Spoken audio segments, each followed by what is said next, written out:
வணக்கம். மனதை வெல்லுங்கள் என்ற இந்த நிகழ்ச்சிக்கு உங்களை அன்போடு வரவேற்கிறேன். கல்லைச் செதுக்கி கடவுளாக்கும் ஒளி போல மனிதனைச் செதுக்கி தேவனாக ஆக்குவது எண்ணங்களே. இன்றைய நிகழ்ச்சியில் எண்ணங்களின் முக்கியத்துவத்தை பற்றி பார்க்க இருக்கிறோம். இதை பற்றி விரிவாக விளக்கம் தருவதற்காக இங்கு வருகை புரிந்துள்ளார்கள் பிரம்மா குமாரர் சகோதரர் டாக்டர் B.K. பாண்டியமணி அவர்கள். இவர்கள் கடந்த 40 ஆண்டு காலமாக ராஜயோகாவை பயின்றும் பயிற்றுவித்தும் வருகிறார். மேலும் பிரம்மா குமாரிகள் இயக்கத்தின் வேல்யூ எஜுகேஷன் துறையின் இயக்குனராக இருக்கிறார். யோகாவில் PhD பட்டம் பெற்றவர். நேயர்களை உங்கள் அனைவரின் சார்பில் அவரை அன்போடு வரவேற்கிறேன். வணக்கம் பிரதர். வணக்கம். ஓம் சாந்தி. ஓம் சாந்தி.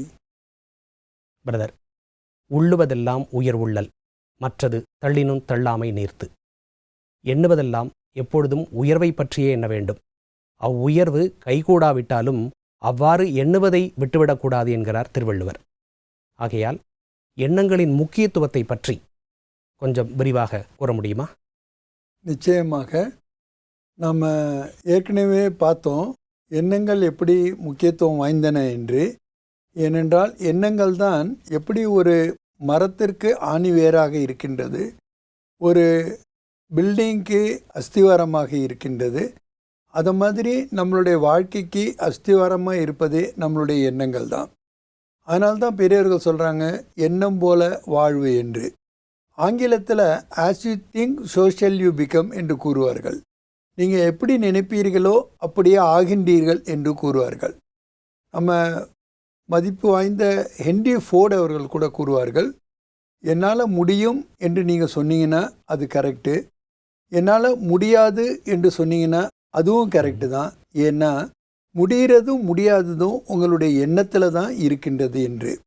ஏன்னா நீங்கள் முதல்ல ஒரு முடிவு எடுத்துட்டீங்கன்னு வச்சுங்க, என்னால் முடியாதுன்னு, அதுக்கப்புறம் கடவுளே வந்தாலும் கூட இல்லை வேறு யார் ஒரு உங்களுக்கு சகயோகம் பண்ணாலும் கூட உங்களால் வெற்றி என்பதை அடையவே முடியாது.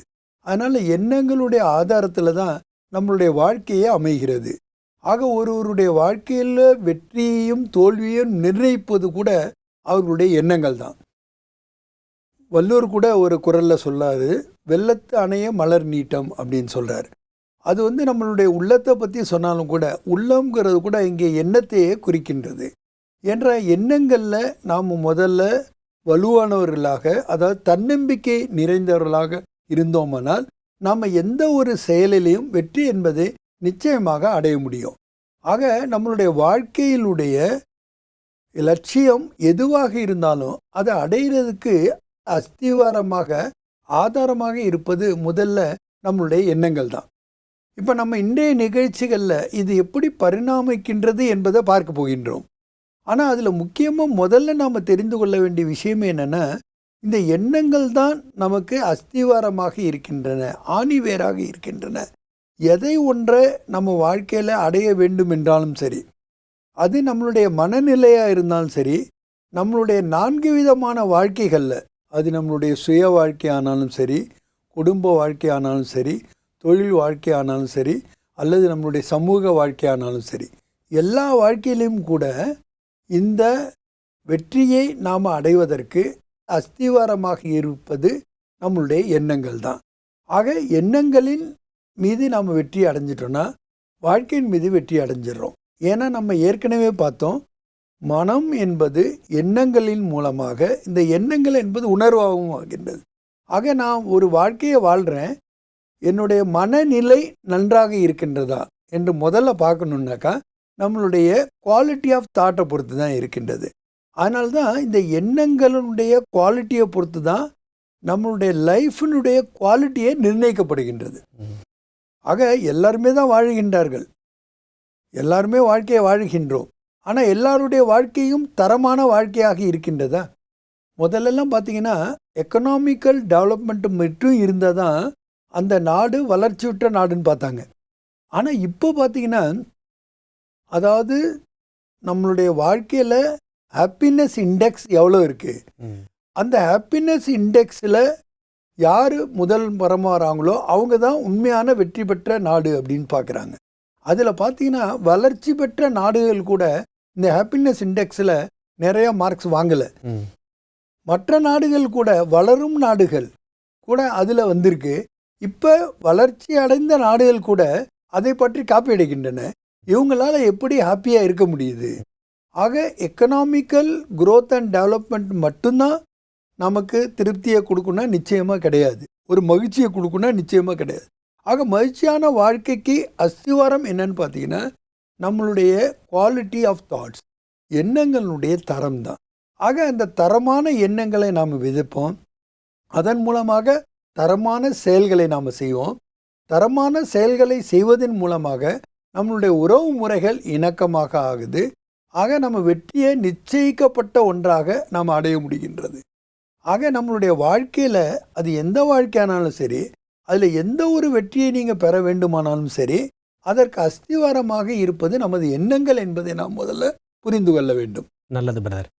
நீங்கள் கூறும்போது வெள்ளத்தனைய மலர் நீட்டம், மாந்தர்தம் உள்ளத்தனையது உயர்வு. ஒரு உயர்ந்த மனிதன் அப்படின்னு எதை வச்சு சொல்கிறோம் அப்படின்னா, அவங்க எண்ணங்களால் எவ்வளோ உயர்வாக இருக்கிறானோ அதை பொறுத்து தான் அவன் உயர்ந்த மனிதனாகிறான் என்கிறார் திருவள்ளுவர். இந்த எண்ணங்கள் எவ்வாறு பரிணமிக்கிறது, அதாவது எவ்வாறு வளர்ச்சி அடைகிறது என்பதை பற்றி கொஞ்சம் விரிவாக கூற முடியுமா? நிச்சயமாக. ஏனென்றால் எண்ணங்கள் நம்மளுடைய உணர்வுகளாக ஆகின்றன. இது நம்மளுடைய 2வது கட்டம். இந்த உணர்வுகள் தான் நம்மளுடைய கண்ணோட்டமாக ஆகின்றன. இது 3வது கட்டம். இந்த 3வது கட்டத்தில் தான் முக்கியமான விஷயம் என்னன்னாக்கா, நம்மளுடைய கண்ணோட்டத்தை பொறுத்து தான் நம்மளுடைய ஆளுமை அமைகின்றது. அதாவது நம்ம மனிதனுடைய இண்டிவிஜுவாலிட்டி, அவனுடைய பர்சனாலிட்டி எதனுடைய ஆதாரத்தில்னா அவனுடைய ஆட்டிடியூடை பொறுத்து தான். இந்த ஆளுமை என்பது வருவதற்கு முன்னாடி ஒரு ஸ்டெப் இருக்குது இடையில. அதுதான் என்னன்னா, இந்த கண்ணோட்டம் நம்மளுடைய வார்த்தைகளாக அல்லது செயல்களாக பரிணாமிக்கின்றன. ஏன்னா எந்த ஒரு செயலை நாம் அடிக்கடி செய்கின்றோமோ, எப்படிப்பட்ட வார்த்தைகளை நாம் பயன்படுத்துகின்றோமோ அதை பொறுத்து தான் நம்மளுடைய ஆளுமை அமைகின்றது. இந்த ஆளுமை பண்பானது நம்மளுடைய உறவுகளில் தன்னுடைய தாக்கத்தை ஏற்படுத்துகின்றது. ஏன்னா நம்ம சொல்லும் போதே சொல்கிறோம், இவர் இப்படிப்பட்டவர், இவர் இப்படி தான் பேசுவார், இல்லை இப்படி தான் நடந்து கொள்வார், இவரிடமிருந்து நாம் வேற எதையும் எதிர்பார்க்க முடியாது என்றெல்லாம் பலவிதமாக நாம் கூறுகின்றோம். ஆக உறவு முறைகளில் நல்ல இணக்கமான உறவு முறை வேண்டுமானாலும் சரி, அல்லது இந்த உறவு முறைகளில் விரிசல்கள் ஏற்பட்டாலும் சரி, அதற்கு ஆதாரம் இருக்கிறது நம்மளுடைய ஆளுமை பண்புகள் தான். இதுக்கு அடுத்து நம்மளுடைய உறவு முறைகளை பொறுத்து தான், அதில் நாம் எப்படி இருக்குமோ அதை பொறுத்து தான் நம்மளுடைய இலக்குவை நாம் அடைகின்றோம், லட்சியத்தை நாம் அடைகின்றோம். ஆக நம்ம வாழ்க்கையில் லட்சியத்தை நாம் அடைய வேண்டுமென்றால், நாம் விரும்பிய லட்சியத்தை நாம் குறிப்பிட்ட காலத்தில் அடைய வேண்டுமென்றால் அதற்கு ஆதாரமாக இருப்பது நம்மளுடைய எண்ணங்கள் தான். ஆக இந்த பரிணாம வளர்ச்சியை நம்ம இப்படி பார்க்குறோம். எண்ணங்கள் முதல்ல உணர்வுகள் ஆகின்றன, உணர்வுகள் கண்ணோட்டமாகின்றன. இந்த கண்ணோட்டங்கள் நம்மளுடைய வார்த்தைகளாகவோ அல்லது செயல்களாகவோ பரிணாமிக்கின்றன. இந்த வார்த்தைகளோ அல்லது செயல்களோ தான் நம்மளுடைய ஆளுமை பண்பாக ஆகின்றன. இந்த ஆளுமை பண்பை நம்மளுடைய உறவு முறைகளில் தாக்கத்தை ஏற்படுத்துகின்றது. இந்த உறவு முறைகள் தான் லட்சியத்தை அடைகிறதுக்கு வழிவகுக்கின்றது. ஒரு 20 ஆண்டுகளுக்கு முன்னாடி நீங்கள் ஒரு தனி மனிதனாக எதுலேயுமே வாழ்க்கையில் ஒரு வெற்றியை அடைய முடியும். ஆனால் இன்னைக்கு சூழல் அந்த மாதிரி இருக்குது. நீங்கள் தனி மனிதனாக எதுலேயுமே வெற்றி அடைய முடியாது. நீங்கள் டீம் ஒர்க்காக செயல்பட்டால் மட்டும்தான் வெற்றி அடைய முடியும்.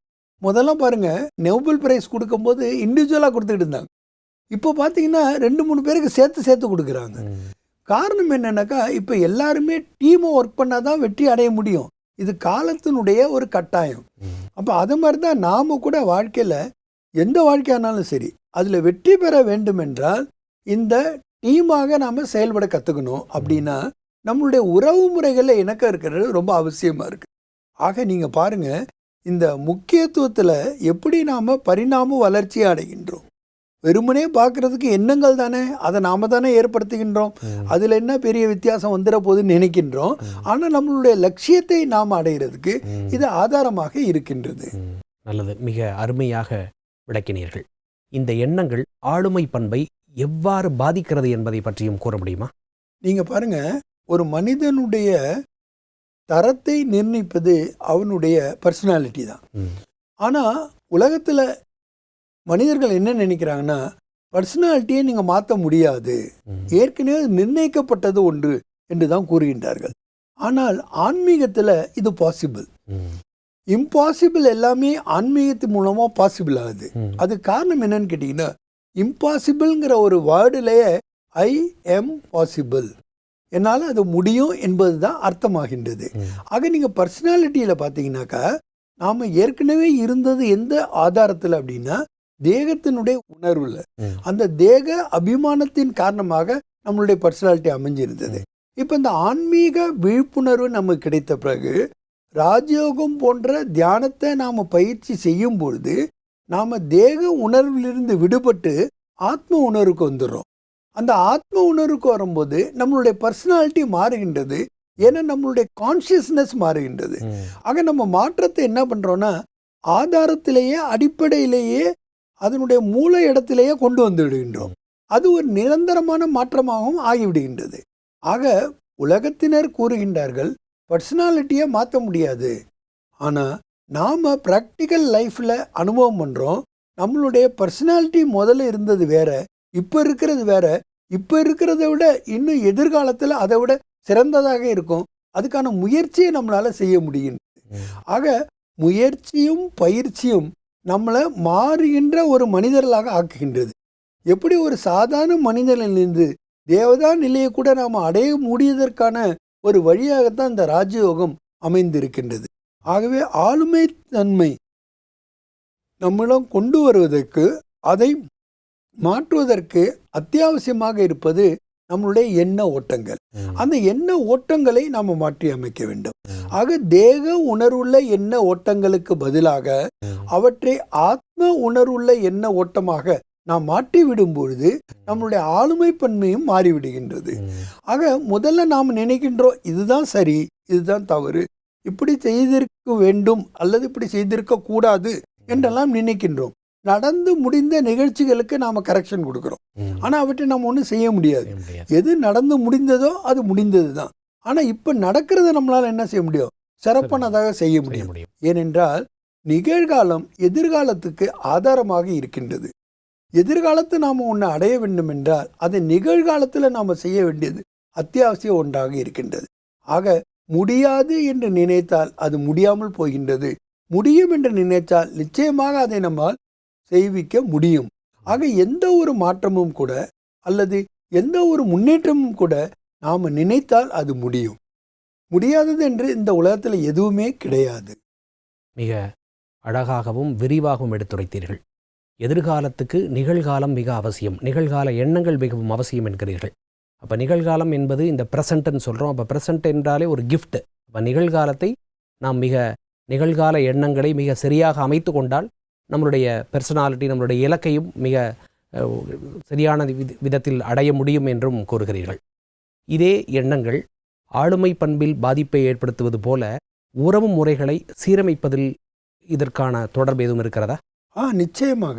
ஏனென்றால் இன்றைய வாழ்க்கை, நம்மளுடைய வாழ்க்கையில் நாம் ஒரு திருப்தி அடைந்தவர்களாக இருக்கின்றோமா, சாட்டிஸ்ஃபிகேஷன் லெவல் எந்த அளவுக்கு இருக்குது அப்படிங்கிறத நம்ம சோதித்து பார்த்தோன்னா நம்மளுடைய உறவு முறைகள் எந்த அளவு இணக்கமாக இருக்கின்றது என்றனுடைய ஆதாரத்தில் தான் நம்ம சொல்ல முடியும். ஒரு 20 ஆண்டுகளுக்கு முன்னாடி கூட நாம் ஒரு கூட்டு குடும்பமாக இருந்தோம். தாத்தா பாட்டி, பேரன் பேத்தி, கொள்ளு பேரன் கொள்ளு பேத்தி எல்லாமே ஒன்றா இருந்தாங்க. ஈஸியாக டெசிஷன் எடுத்துருவோம். ஆமாம். ஆனால் இப்போ பார்த்தீங்கன்னாக்கா ஒரு நியூக்ளியர் ஃபேமிலி ஆகிடுச்சு. நியூக்ளியர் ஃபேமிலின்னு நம்ம எதை சொல்கிறோன்னா கணவன், மனைவி, குழந்தைகள். ஆனால் இன்னைக்கு நிலைமை ரொம்ப மோசமான நிலைமை என்னன்னா பார்ட்டட் ஃபேமிலிஸ்ன்னு சொல்கிறாங்க. இந்தியாவிலே நீங்கள் நம்ப மாட்டீங்க, 76% பார்ட்டட் ஃபேமிலிஸ். அதாவது ஒன் ஃபேமிலி, அதாவது ஒன்று தாய் அல்லது தந்தை சார்ந்த ஒரு ஃபேமிலியாக இருக்காங்க. அதாவது one mother family or one father ஃபேமிலின்னு சொல்கிறாங்க. இந்த நிலைமை நீடிச்சாக்கா நம்மளுடைய உறவு முறைகள் ரொம்ப பாதிக்கப்பட்டு விடும். அதனால்தான் இந்த உறவு முறைகளில் இணக்கத்தை நாம் கொண்டு வர வேண்டும் என்றால் நம்மளுடைய கவனம் எண்ணங்களில் இருக்க வேண்டும். ஏன்னா இப்போ பார்த்தீங்கன்னா எங்களுடைய உணர்வுகளை கூட பார்த்தீங்கன்னா ஒரு செகண்டில் வெளிப்படுத்திடுறாங்க. கோபம் வந்ததுன்னா உடனே மொபைல் எடுக்கிறாங்க, ஃபோன் அடிக்கிறாங்க. ஒரு செகண்டில் பலகரக்கணக்கான மைலில் இருக்கிற ஒருத்தவங்ககிட்ட அவங்களுடைய உணர்வுகளை பிரதிபலிச்சிடுறாங்க. அதனால் உணர்வுகளை உடனுக்குடன் சொல்லும்போது ஒரு நிமிஷம் கூட அவங்க அதுக்கு லேட் பண்ணுறது இல்லை. ஒரு நிமிஷம்னா அதுக்கப்புறம் யோசிக்கிறதுக்கு வாய்ப்பு கூட இருக்குது. இதை நம்ம சொல்லணுமா வேண்டாமா, சொன்னால் நன்மை இருக்கா இல்லையா எதுக்கு இதெல்லாம் சொல்லிக்கிட்டு அவங்கள டிஸ்டர்ப் பண்ணிக்கிட்டு இப்படியெல்லாம் நமக்கு நாமளே சமாதானம் பண்ணிக்கொள்ள முடியும். ஆனால் நம்ம அந்த நேரத்தை செலவழிக்காமல் உடனுக்குடன் உணர்வுகளை பரிமாறிக்கொள்றதுனால விரிசல்கள் ரொம்ப அதிகமாயிடுச்சு. அது வீட்டுக்கு வீடு பார்த்தீங்கன்னாக்கா இந்த நியூக்ளியர் ஃபேமிலி கூட இப்போ டிஸ்இன்டகிரேட் ஆயிடுச்சு. One mother family one father ஃபேமிலிங்கனால அந்த குழந்தைகள் ரொம்ப பாதிக்கப்படுறாங்க. அவங்களுக்கு அந்த பேரண்ட் லவ் கிடைக்காதனாலையும் பிறருடைய தவறான வழிகாட்டுதல்கள் மூலமாகவும் அவங்களோட லைஃப் பார்த்தீங்கன்னா துக்கம் நிறைஞ்சதாக, கவலை நிறைந்ததாக, அசாந்தியானதாக ஆகிவிடும். அதனால தான் பார்த்தீங்கன்னா இப்போ இருக்கக்கூடிய காலகட்டத்தில் இந்த யங் சில்ட்ரன் தான் ரொம்ப பாதிக்கப்படுறாங்க. ஏன்னா மாற்றங்கள் அதிவேகமாக இருக்கின்றன. ஒரு பக்கம் அறிவியல் முன்னேற்றங்கள் வேகமாக இருக்கின்ற, இன்னொரு பக்கம் பார்த்தீங்கன்னாக்கா நம்மளுடைய கேரக்டர்ஸ் ரொம்ப கீழிறங்கி கொண்டே இருக்கின்றது. சொன்ன உடனே எனக்கு ஒரு மகாத்மா காந்தி சொன்ன ஒரு வாக்கியம் நினைவுக்கு வருகிறது. Speed is irrelevant if you are going in wrong direction. வேகம், பொருளாதாரமாக முன்னேறுறோம், அறிவியலில் முன்னேறி இருக்கிறோம், தொழில்களில் முன்னேறி இருக்கிறோம், ஆனால் நம்ம பண்புகளில் டீக்ரேட் ஆகிட்டே இருக்கோம். அப்போ வேகம் என்பது ஒரு irrelevant-ஆக இருக்குது என்பதை இங்கு நாம் பார்க்கிறோம். அதனால தான் இணக்கமான ஒரு நமக்குள்ள உறவு முறைகளை நாம் வளர்த்து கொள்ள வேண்டும் என்றால் நம்மகிட்ட எப்போதுமே பாசிட்டிவ் தாட்ஸ் இருக்கும், நேர்மறையான எண்ணங்கள் இருக்கும், எதையுமே ஏற்றுக்கொள்ளக்கூடிய மனப்பாங்க இருக்கும். இன்னைக்கு சமுதாயத்தில் பார்த்தீங்கன்னா எதையுமே யாருமே ஏற்றுக்கொள்வதில்லை. ஆனால் யாருடைய கண்ட்ரோலில் யாருமே இல்லை, எதுவுமே நம்மளுடைய கண்ட்ரோலில் வேற இல்லை. அது வேற முக்கியமான விஷயம். ஏன்னா எதை நம்ம கண்ட்ரோல் பண்ண முடியாதோ அதை நம்ம ஏற்றுக்கொண்டு தான் ஆக வேண்டும். ஆக நாம் ஏற்றுக்கொள்ளக்கூடிய மனப்பாங்கு எப்போ வரும்னா ஆன்மீகத்தில் நாம் விழிப்புணர்வை பெறும்போது தான். ஆக ராஜயோகம் போன்ற தியான முறையை பயிற்சி பண்ணும்போது அவங்களுக்குள்ள முக்கியமான ஒரு எண்ணப்போக்கு என்னென்றால் எது நடந்தாலும் அது நன்மைக்கு தான். அப்போ எது நடந்தாலும் நன்மைக்கு அப்படின்னு அவங்க நினைக்கும் போது அவங்களுக்கு எது நடந்தாலும் நல்லது தான் நடக்குது. இதுக்கு எனக்கு ஒரு கதை ஞாபகத்துக்கு வருகின்றது. அதற்கு முன்னால் எனக்கு ஒரு கேள்வி. யார் எப்படி இருக்கிறார்களோ அவர்களை அப்படியே ஏற்றுக்கொள்ள வேண்டும், அக்செப்டன்ஸ் அப்படின்னு சொல்கிறீங்க. அப்போ அவங்களுக்கு கரெக்ஷன் கொடுக்கணும் அப்படிங்கிறது இந்த இடத்துல எப்படி சொல்ல முடியும்? அதாவது கரெக்ஷன் கொடுக்கறதுங்கிறது வேற விஷயம். ஆனால் எது நடந்து முடிந்ததோ அதில் கரெக்ஷன் கொடுத்தா என்ன ஆக போகுது? அதுவே முடிந்து விட்டது, அதில் போய் கரெக்ஷன் கொடுத்தா என்ன ஆக போகுது? அதே மாதிரி ஒருவரை பற்றி உங்களுக்கு தெரிஞ்சிடுச்சு, அவரை மாற போகிறது இல்லைன்ட்டு, அதுக்கப்புறமா அவருக்கு கரெக்ஷன் கொடுக்கறதுனால உங்களுக்கு என்ன பயன் இருக்க போகுது? ஆக நம்ம எதுக்கு இம்பார்ட்டன்ஸ் கொடுக்குறோங்கிறது தான் இங்கே முக்கியம். எது சரி எது தவறுங்கிறது முக்கியம் இல்லை. அதன் நாம் எடுக்கக்கூடிய முடிவின் மூலமாக அந்த உறவுமுறைகளில் பாதிப்பு ஏற்படுதா என்பதை தான் பார்க்கணும். ஆனால் இன்னைக்கு நம்ம நடைமுறை வாழ்க்கையில் என்ன பண்ணுறோம்னா எது ரைட்டு எது தவறு என்னுடைய நோக்கத்தில், என்னுடைய கண்ணோட்டத்தில், அதுக்கு தகுந்த மாதிரி நான் விரும்புகிற மாதிரி மற்றவங்க நடக்கணும்னு நினைக்கிறோம், நான் விரும்புகிற மாதிரி மற்றவங்க மாற்றத்தை கொண்டு வரணும்னு நினைக்கிறோம். அது முடிகிறதே இல்லை. அதனால என்ன ஆயிடுது? ஃப்ரஸ்ட்ரேஷன் வந்துடுது, வெறுப்பு வந்துடுது, உறவு முறைகளில் ஒரு நெருக்கம் போய் நாம் தூரமாகிட்டே இருக்கோம். இப்போ கோவப்படும் போது ஏன் சத்தம் போடுறாங்க சொல்லுங்க பார்ப்போம். ஏன் சத்தம் போடுறோம் அப்படின்னு கேட்டிங்கனாக்கா அங்கே உறவு முறையில் தூரம் அதிகமாகிடுது. தூரமானவங்ககிட்ட பேசணும்னா சத்தம் மட்டும் தானே பேசணும். அந்த மாதிரி தூரத்தை அதிகமாக்கி இப்போ பர்மனெண்ட்டாக கூட தூரத்தை அதிகமாக்கிட்டோம். அதனால தான் எது நடந்தாலும் நன்மைக்குங்கிற ஒரு கதை ஞாபகம் வருது. அதாவது ஒரு மந்திரி, ஒரு ராஜா இருக்கிறார் அந்த நாட்டில். அந்த மந்திரி எப்போ பார்த்தாலும் இந்த ஒரு ஸ்லோகனை சொல்லிகிட்டே இருப்பார், எது நடந்தாலும் நன்மைக்குன்னு. ஒரு நாள் ராஜா தன்னுடைய பழங்களை கட் பண்ணும்போது பை மிஸ்டேக் தவறுதலாக அவருடைய சுண்டு விரல் கட் ஆயிடுது. உடனே இந்த மந்திரி சும்மா இல்லாமல் இதுவும் நன்மைக்கேன்னு சொல்கிறார்.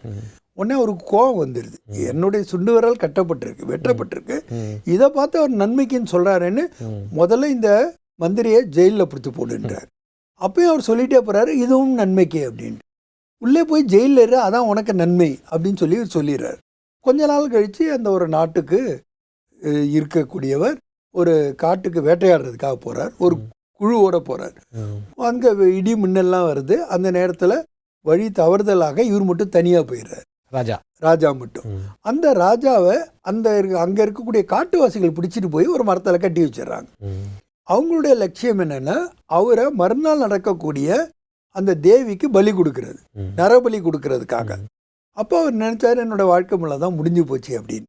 அப்போ அந்த நரபலி கொடுக்கறதுக்கு முன்னாடி அந்த காட்டுவாசிகளுடைய அரசன் சொல்கிறான், ஒரு தடவை அவர் சோதனை பண்ணி பாரு ஏதாவது குறை இருக்கா, ஏன்னா குறை இருக்கிறவங்கள பலி கொடுக்கக்கூடாது அப்படின்னு. அப்போ பார்க்கும்போது தான் தெரியுது அவருடைய சுண்டு விரல் வெட்டப்பட்டிருக்கிறது, அதில் கட்டு போட்டிருக்கு, அவருக்கு குறை இருக்குது அப்படின்னு. அப்போ அவரை விட்டுடு அப்படின்னு. அப்போ அவருக்கு ராஜாவுக்கு புரிஞ்சு விட்டுப்படாமல் இருந்திருந்தா நம்ம உயிர் போயிருக்கோம். ஆக இவர் சொன்னது மந்தி சொன்னது கரெக்டு தான், நன்மை உயிரையே காப்பாற்றி கொடுத்துருக்கு, உயிரையே காப்பாற்றி கொடுத்துருக்குன்னு. உடனே திரும்பி அரண்மனைக்கு வந்தோடனே அவரை கூப்பிடுறார், அவரை விடுதலை பண்ணுறார் ஜெயிலேருந்து. அவர் வந்தோடனே அவர்கிட்ட கேட்குறார், என்னுடைய சுண்டு விரல் வெட்டுப்பட்டதுக்கு நன்மைக்குங்கிறத நான் ஏற்றுக்கொள்கிறேன், ஆனால் உங்களில் ஜெயிலில் போட்டதுக்கு அதில் உங்களுக்கு என்ன நன்மை அப்படின்னு கேட்குறாரு. அப்போ மந்திரி சொல்கிற, நான் நல்லா இருந்திருந்தேன்னா வெளியில் இருந்திருந்தா உங்கள் கூட வந்திருப்பேன், உங்களுக்கு பதிலாக என்ன அவங்க பலி கொடுத்துருப்பாங்க, நான் உள்ளே இருந்தனால நான் தப்பிச்சிட்டேன், அதனால இதுதான் நன்மைக்கு, எல்லாம் நன்மைக்கு, எல்லாம் நன்மைக்கு. ஆக இந்த விஷயத்தை நம்மளுடைய மனம் ஏற்றுக்கொள்கிறதா? இப்போ நம்ம நடைமுறை வாழ்க்கையில் பார்க்குறோம், ஏதாவது ஒரு தீமை நிகழ்கிறது அல்லது ஒரு நஷ்டம் ஏற்படுகின்றது என்றால் அதை நம்ம மனசு ஏற்றுக்கொள்வதில்லையே. அப்போ அந்த நேரத்தில் ஏற்றுக்கொள்ளக்கூடிய மனப்பாங்கை நாம் பெறுவதற்கு இந்த ஆன்மீக விழிப்புணர்வு ரொம்ப அத்தியாவசியமாக இருக்கு. அந்த ஆன்மீக விழிப்புணர்வின் காரணமாக நம்மளுடைய எண்ண ஓட்டத்தை நாம் சீராக வைத்து கொள்ள முடிகின்றது. எப்போ நாம் நம்மளுடைய எண்ண ஓட்டங்களை சீராக வைத்து கொள்வோமோ அப்பொழுது நம்மளுடைய உறவு முறைகள் சுமூகமாக ஆகிவிடுகின்றன. ஆக இன்றைய காலகட்டத்தினுடைய கால் ஆஃப் டைம், நேரத்தினுடைய எதிர்பார்ப்பு என்ன என்றால், நாம் நம்மளுடைய உறவு முறைகளை சீராக வைத்து கொள்வதற்கு அத்தியாவசியமாக நம்மளுடைய எண்ண ஓட்டத்தை நாம் சீராக வைத்து கொள்ள வேண்டும், நேர்மறையானதாக வைத்து கொள்ள வேண்டும். பிரதர், மிக ஆழமாகவும் அருமையாகவும் எண்ணங்களின் முக்கியத்துவத்தை பற்றியும் எண்ணங்கள் எவ்வாறு வளர்ச்சியடைகிறது, பரிணமிக்கிறது பற்றியும் மிக தெளிவாகவும் எடுத்துரைத்தீர்கள். இந்த நிகழ்ச்சிக்கு இங்கு வந்தமைக்கு நன்றி. ஓம் சாந்தி. ஓம் சாந்தி. என்ன நேயர்களே, நிகழ்ச்சியை பார்த்திருப்பீர்கள். நம்முடைய எண்ணங்கள் எவ்வாறு வளர்ச்சியடைகிறது, பரிணமிக்கிறது, மேலும் நம்முடைய எண்ணங்கள் ஆளுமை பண்பை எவ்வாறு பாதிக்கிறது, மேலும் உறவு முறைகளை எவ்வாறு சீரமைக்கிறது என்பதை பற்றியெல்லாம் மிக விரிவாக இந்த நிகழ்ச்சியில் பார்த்தோம். இந்த நிகழ்ச்சி இத்துடன் நிறைவு பெறுகிறது. மீண்டும் அடுத்த நிகழ்ச்சியில் சந்திக்கலாம். நன்றி, வணக்கம்.